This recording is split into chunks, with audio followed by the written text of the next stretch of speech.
చేసుకుందాం. ఇది వంకాయలు 4 సైడ్లు కట్ చేయాలి, 4 పీసెస్ లాగా. గుత్తి వంకాయ చేసుకుంటాం కదా అలా. ఇవి ఇలాగ వాటర్లో సాల్ట్ వేసి కట్ చేసి ఉంచుకోవాలి. ఇవి చిల్లీ అండి, చిల్లీ పొడవుగా కట్ చేసిన ముక్కలు. కొత్తిమీర, పుదీనా కట్ చేసి ఉంచుకోవాలి. Lemon, tomato. ముందుగా స్టవ్ ఆన్ చేసుకొని ఇందులో గీ పోసుకోవాలండి. ఒక 3 స్పూన్లు గీ వేసాను. కొద్దిగా ఆయిల్ కూడా వేద్దాం. ఇంకో విషయం ఏంటంటే, ఇది మనం ఏంటంటే కార్తీక మాసం కదండి, ఇప్పుడు పిల్లలు బిర్యానీ అని గొడవ పడుతున్నారు. కొంచెం డిస్టర్బెన్సెస్ ఉంటున్నాయండి పక్కన, టీవీ అవి చూడండి, పట్టించుకోవద్దు. నేను చెప్పింది చూడండి. ఇది మనం కార్తీక మాసం కాబట్టి ఇందులో అల్లం యూజ్ చేస్తున్నాం, కానీ వెల్లుల్లి యూజ్ చేయట్లేదు, ఆనియన్ కూడా యూజ్ చేయట్లేదు. ఈ 2 వేయకుండా మనము ఉల్లిపాయ వెల్లుల్లి వాడకుండా చేస్తున్న బిర్యానీ అండి ఇది. వంకాయతో చేసుకుందాం మనం ఈరోజు. మిక్సీ జార్ తీసుకుందండి. ఇందులోని కొంచెం మసాలా మీన్స్ అల్లము వేస్తాను, ఇంగ్రీడియంట్స్ చూపిస్తాను. ఇందులో ఒక చిన్న సీక్రెట్ ఉందండి. ఏంటంటే, మనం కొబ్బరి ముక్క తీసుకుంటున్నాం కదా, ఈ కొబ్బరి ముక్కని కాల్చుకోవాలి మనం. ఇందులో ఇలాగ కొద్దిగా వేడి చేస్తే కొబ్బరికాయ కాల్చి తీసుకున్నాం అండి. మసాలా అండి ఇది. మసాలాకి ఇదే వాడుతున్నాను. యాలకులు, దాల్చిని, ఫ్లవరు, ఇవి మసాలా దినుసులు, కొంచెం పలుకులు, కాల్చిన కొబ్బరి ఉంది కదండి, అది మనం పీసెస్ చేసుకొని వేసుకుందాం. ఇలా కట్ చేసుకున్న టమాటో కూడా వేద్దాం. కొంచెం కట్ చేసుకున్న పుదీనా, కొత్తిమీర అండి కొద్దిగా వేసుకుందాం. ఇవి మిక్సీ పట్టేసాక తీసుకొస్తాను. ఇంకో విషయం ఏంటంటే, ఇందులోనే కారము, ఉప్పు, పసుపు కూడా ఒక్కొక్క స్పూన్ వేసేయండి. సాల్ట్, కారం,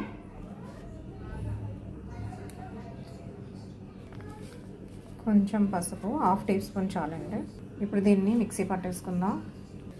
ఇలా మిక్సీ పట్టుకున్న దాంట్లో ఇది చిన్న ముక్క అల్లం ముక్క కూడా వద్దాం, ఎందుకంటే వెల్లుల్లి మనం యూజ్ చేయట్లేదు కదండి. వెల్లుల్లిపాయ వేస్ట్ మనం యూజ్ చేయట్లేదు కాబట్టి అల్లం ముక్క వేసాను. ఇది మిక్సీ పట్టేసుకుందాం పేస్ట్ లాగా. ఇందులోనే 2 స్పూన్స్ పెరుగు వేసుకున్నాం అండి. కర్డ్ యాడ్ చేసుకొని మిక్సీ పట్టేసుకోవడమే. స్టవ్ ఆన్ చేసుకొని గీ వేసానండి, 3 స్పూన్లు గీ, కొంచెం ఆయిల్ కూడా వేసాను. స్టార్టింగ్లో చూపించాను కదా. ఇప్పుడు ఇందులో మసాలా వేసుకుందాం. మన చెట్టు బిర్యానీ లీఫ్ తెంపుకుందాం అండి. 2 ఆకులు అయితే సరిపోతాయి. మన గార్డెన్లో ఆల్ స్పైస్ ఉంటుంది కదండి, దాని ఒక లీఫ్ ఇది, గోల్డ్ ప్లాంట్. మన చెట్టుకి మన గార్డెన్లో తెంపుకున్న బిర్యానీ లీఫ్ అనేది. ఎప్పుడైనా బిర్యానీ చేసినవి వేస్తాను. కొద్దిగా మసాలావి, యాలకులు ఒక 3, లవంగా, చెక్క, ఫ్లేవరు, కొద్దిగా కరివేపాకు, కొద్దిగా పచ్చిమిర్చి చీలికలు చేసి వేసుకుందాం. కొద్దిగా పుదీనాను, కొత్తిమీర లీఫ్ వేసుకుందాం.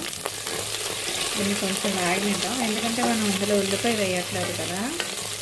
కరెంట్ తీస్తాడండి, కొంచెం డార్క్గా వస్తుంది అనుకోకండి. ఇది కొంచెం వేగనిద్దాం. ఈలోపు బ్రింజల్ స్టఫింగ్ చేద్దాం. ఇలా స్టఫింగ్ చేసుకుందాం బ్రింజల్. ఇలా మొత్తం అన్నీ చేసుకున్నాక ఇలా ఇందులో వేయించడమే. అన్నీ ఇలా పెట్టుకుందాం.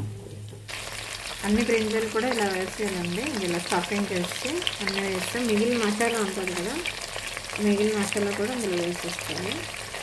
దీన్ని బాగా ఫ్రై అవనిద్దాం. బాగా కుక్ అవ్వడానికి కొంచెం లిడ్ పెట్టుకున్నాం అండి. సైడ్కి కొంచెం గ్యాప్ ఇచ్చేలాగా, కొద్దిగా గ్యాప్ ఇచ్చేలాగా గాలి వెళ్ళినట్టుగా ఉంచుదాం.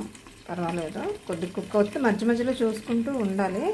ఏంటంటే మనం ఇది ఎలాగో లోపల కుక్ అవుతుందో, కుక్ అయిందో లేదో కొంచెం కింద పైకి ఫ్రై చేసుకోవాలి. ఇది మనం బియ్యం ఎసరు పెట్టుకున్నామండి. అందులో ఏంటి అంటే, పచ్చిమిర్చి ఇందాలు చీలికలు వదిలేసాం కదండి, అవి, కొత్తిమీర, పుదీనా. ఇప్పుడు ఈ ఎసట్లో కొంచెం మసాలా దినుసులు కూడా వేసుకోవాలి. ఒక నిమ్మకాయ చెక్క ఉంది కదా, అది స్క్వీజ్ చేసుకుందాం ఈ వాటర్లో. సాల్ట్ కూడా వేసుకుందాం.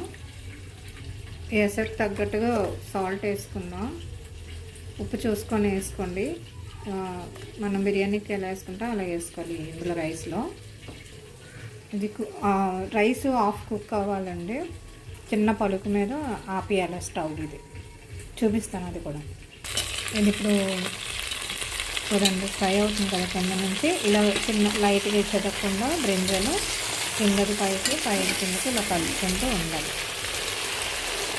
ఇలా కుక్ అవుతుంది కదండి. ఇది బాగా ఫ్రై అవ్వాలి. బ్రింజల్ బాగా మెత్తగా అవ్వాలి. ఇది ఇలా ఫ్రై అవుతుంది కదా. ఇప్పుడు ఇందులో మనం కొంచెం జీలకర్ర పౌడరు, ధనియాల పౌడర్ ఇదండి వేసుకుందాం. ఎందుకంటే ఇందులో ఆనియన్, వెల్లుల్లి వాడట్లేదు కదండి మనం. కార్తీక మాసంలో ఈ బిర్యానీ పిల్లలకి చేసి చక్కగా పెట్టచ్చు మనం, బాగుంటుంది. ఈ బాయిల్ అవుతున్న వాటర్లో కూడా 1/2 టేబుల్ స్పూన్ వేద్దాం జీలకర్ర ధనియాల పౌడర్. ఇది మసాలా పౌడర్ అండి. అలా స్ప్రింకిల్ చేసేద్దాం.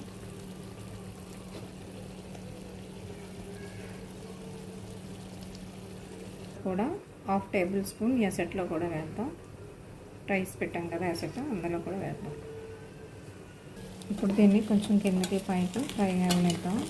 కలుపుతాం. కింద బ్రింజాలు ఉన్నాయి కదా, వడలు పట్టకుండా మెల్లగా చితకకుండా తిప్పుకోవాలి. బ్రింజల్ ఏంటంటే హాఫ్ కుక్ ఉండాలి. ఎందుకంటే మొత్తం పీస్ అంతా కొంచెం మెత్తగా అయ్యేంత వరకు ఉంచాలి. రైస్ బేగా కుక్ అవ్వాలంటే ప్లేట్ పెడదాం. ఇది ఫ్రై అవుతుంది కదండి. ఇది కొంచెం మనకి పీస్ మనకి తినేంత ఈజీగా కుక్ అవుతే సరిపోతుంది. అప్పుడు మనం దీన్ని దమ్ పెట్టుకోవాలి. మీరు బాస్మతి రైస్ అయినా తీసుకోండి, నార్మల్ రైస్ అయినా తీసుకోండి, రెగ్యులర్ రైస్. కొద్దిగా ఆయిల్ యాడ్ చేద్దాం ఇందులో పొడిగా రావడానికి రైస్. చిన్న టిప్ చెప్తానండి. ఏంటంటే ఎక్కువ వాటర్ లేదు ఏంటి అని అనుకోవచ్చు మీరు. ఇదిగోండి కిందన చాలా వాటర్ ఉంది. నేను ఎక్కువ వాటర్ వేయను. ఎందుకంటే మనకి ఎంత కావాలో దీనికి ఎసరు ఎంత పెట్టుకుని అంతే పెట్టుకుంటాం. ఎందుకంటే మనకి ఇది బాగా వాటర్ అంతా పాడేయడం ఎందుకు, మసాలా అది ఇందులోనే ఉండిపోయి స్మెల్ అదే పోతుంది. అందుకని నేను ఎంత కావాలో వాటర్, దీనికి ఎంత కుక్ అవుతుందో అంత మాత్రం ఉంచుకుంటాను. వాటర్ చాలా ఉంచాలి కదా. కాబట్టి దమ్ పెట్టుకునే ముందు ఇది ఒక చిన్న టిప్ అండి. మనకి ఇది హాఫ్ కుక్ అయిపోయింది. ఇంకా ఇదిగోండి ఇంకా చిన్నది కుక్ అవుతే సరిపోతుంది మనకి దమ్ పెట్టుకోవడానికి. ఇప్పుడు మధ్యలో ఇప్పుడు ఏం చేస్తారు అనుకుంటున్నారా? ఏం లేదండి, ఇందాక చూపించాను కదా జీలకర్ర పౌడరు, ధనియాల పౌడరు ఒక 2 pinches వేసాను.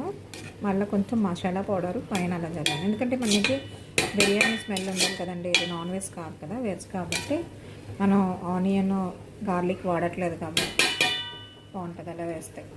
ఇదిగోండి బ్రింజల్ కూడా బాగా కుక్ అయిపోయింది, కనిపిస్తుంది కదా మీకు. కాబట్టి దీన్ని మనం దమ్ రెడీ చేసేద్దాం. ఇప్పుడు మనం ఏదైతే బ్రింజల్ దమ్ చేసామో అదంతా ఒక దాంట్లోకి తీస్తానండి, బౌల్లోకి. ఇప్పుడు మనం ఇందులో బ్రింజల్ దమ్ చేసిన దాంట్లో కొంచెం గీ వేసుకుందాం, 2 స్పూన్ల వరకు. గీ ఇలా మెల్ట్ అయిపోయిన తర్వాత రైస్ వేద్దాం.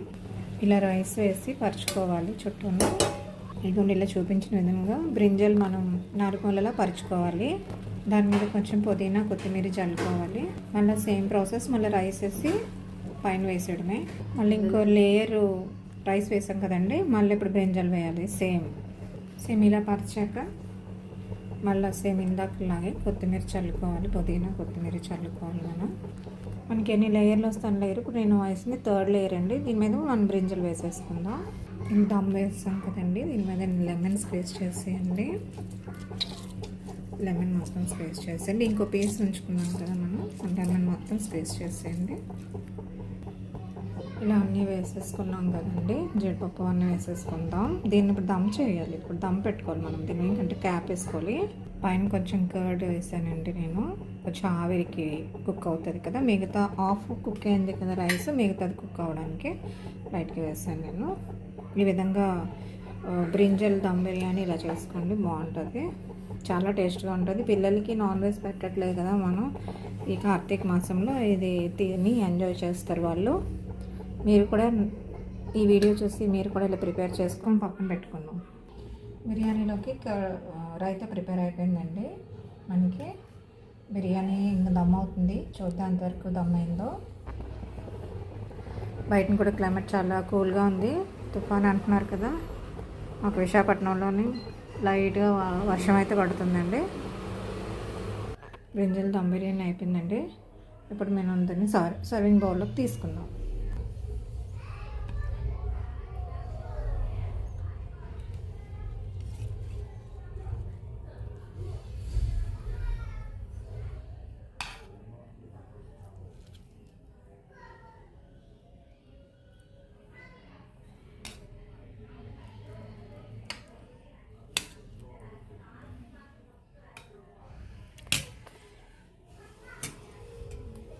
ఇదిగోండి వేడి వేడి బ్రింజల్ బిర్యానీ విత్ రైతా.